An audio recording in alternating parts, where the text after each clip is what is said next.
Welcome back to the news today. During the ongoing wave of terror in Israel and the West Bank, Prime Minister Benjamin Netanyahu has repeatedly blamed the violence on official Palestinian incitement.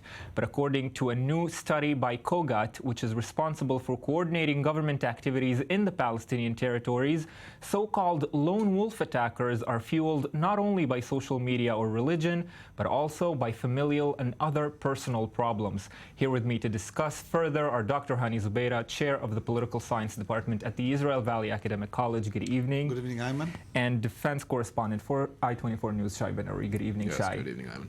Well, Dr. Zubeira, this is not new. This profile of the low-income, disenfranchised terrorists is something that we heard of before, certainly with the Paris attacks, where they were, some of them, sons of immigrants. Is the IDF just finding out about this? Well, they're not just finding out about this, but I'd like to beg the differ with the notion of the lone wolf. This is not a lone wolf attack. Lone wolf means that somebody had a certain notion of ideology cultivation within his culture, and through this ideology he detached himself from society, and due to that ideology he decided to eventually resort to political violence, which was in the form of terror. This is not the case. These people do not have ideology. They were not or never belonged to any faction of a terrorist organization. They were not trained, nothing of that sort. This is not terror. Well, the usual terrorism that we're used to. This has a completely different notion. These people never met Jews, period. The only encounter they had with Jews had to do either with the color green or with the color blue, military or police. These people think that all Israelis and all Israeli Jews look the same. They are military or police personnel, and they are the occupiers. As a result, they resort to this kind of like cognitive dissonance in which they are detached from their own society because of the zero hope that they see in their homes, and eventually resort to violence. Now, while we can talk about it as much as we want, the officials are now literally saying we cannot do anything about it because there is no way we can trace them to begin with and then have some preventive measures to stop them, because there's nothing to indicate who the next person is. And let me remind you, the last person we talked about in this really horrible murder is a 15-year-old child. For a 15-year-old child to take a knife, go into a different settlement of Jews and stab a woman, of course. Exactly. There has to be some sort of a complete break from reality. And this is what I think. And I'm not trying to come up with excuses to the matter, but the fact is that today the IDF literally told us we have no solution for that. Well, Shai, this is a very good point, and it sounds like a dramatic challenge for the IDF. Yeah. We know on the military front what they can do to apprehend the assailants after they commit a terror attack. But how can the IDF deal with so-called lone wolf attackers if they are motivated by, as the report says, familial and social problems? The IDF and also the Israeli government basically admit they don't have a solution at this stage. The Prime Minister has said as much. He basically has called for a sort of stiff upper lip in another sort of attempt to paraphrase Churchill. And also even the Chief of Staff, Eisenkot, admitted a few days ago that most of these attacks, they have any sort of indication beforehand. And indeed, you can't talk about any sort of organization. You could perhaps talk about it in terms of a class of people. And it's interesting to note that when these youths do find themselves in the prison system, after all, in the Israeli prison system, you have a division amongst an organizational division, let's say, in the prison system itself, where Hamas people stay together and Islamic Jihad and so forth.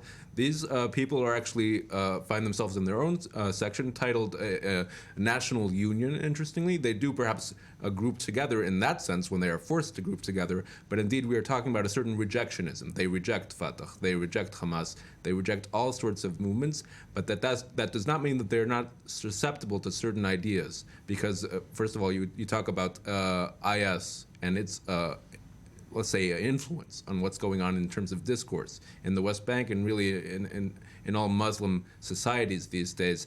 that is an organization that rejects all others. And therefore, I think people who find themselves in this kind of situation where they are basically rejecting, they find themselves susceptible to those ideas. And Dr. Zubeida, it seems like this theory would present a catch-22 for Israel. There are those who say that the reason for these familial ties, the reason for these social problems is the military rule in the Palestinian territories anyway, and it's that very rule that causes these social problems that in turn cause terrorism. Are we expected to see a battle between the IDF and the government when it comes to how they profile these terrorists and what motivates them? Well, I think the catch-22 over here is literally visible and extremely easy to solve. First thing first, I think that Israel will have to reconsider the A, B, and C division within the Palestinian Authority, especially the blockades.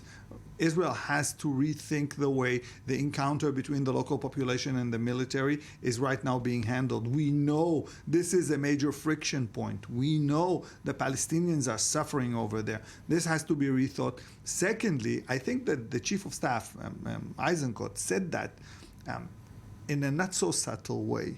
He said, we, the military, do not have the tools to deal with this type of action.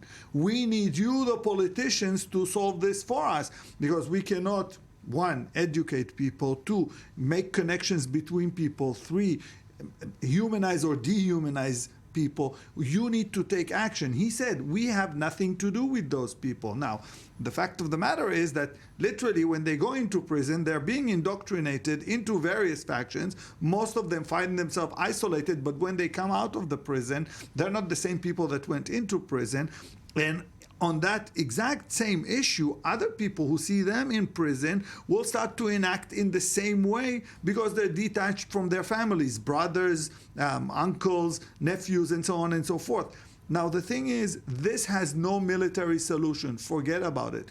Anyone who talks about military solution to this type of problem is literally throwing sand in the eyes of the public. This needs to be answered politically with money investments and changing the entire infrastructure of the Palestinian Authority and the Palestinian people in the West Bank. Well, Shai, no military solution, Dr. Hani Zubeida tells us, but one of the most difficult things that we've discussed here with you often in the studio is profiling these lone wolf attackers. Will this report in any way make a difference?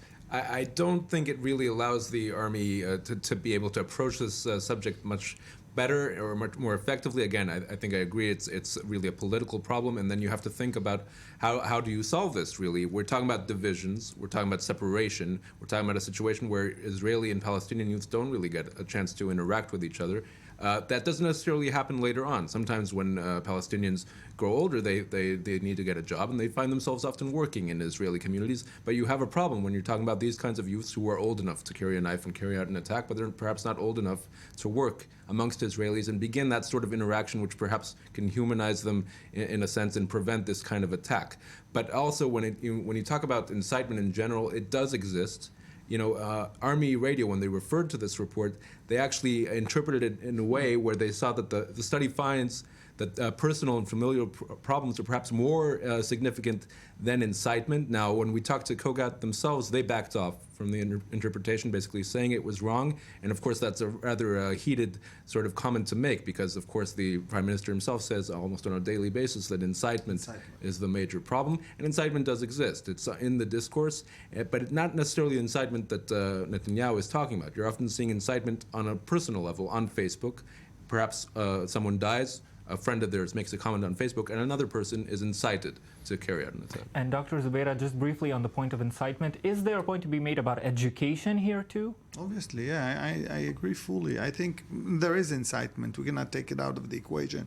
But the incitement did not start a week ago and neither a year ago. The incitement started immediately after Israel occupied the territories. Of course, they're occupied people, they're oppressed. They would like to become free people. They would like their own nation.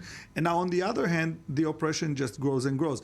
I think everything resorts to the fact that if we are reasonable people, we do all agree it has nothing to do with a military solution. period. It has everything to do with the political solution. If we are reasonable people. If we are reasonable a people. very, very interesting preface indeed. Dr. Hani Zubaida and Shai Ben Ari, thank you very much for joining me in this Thank you. debate tonight.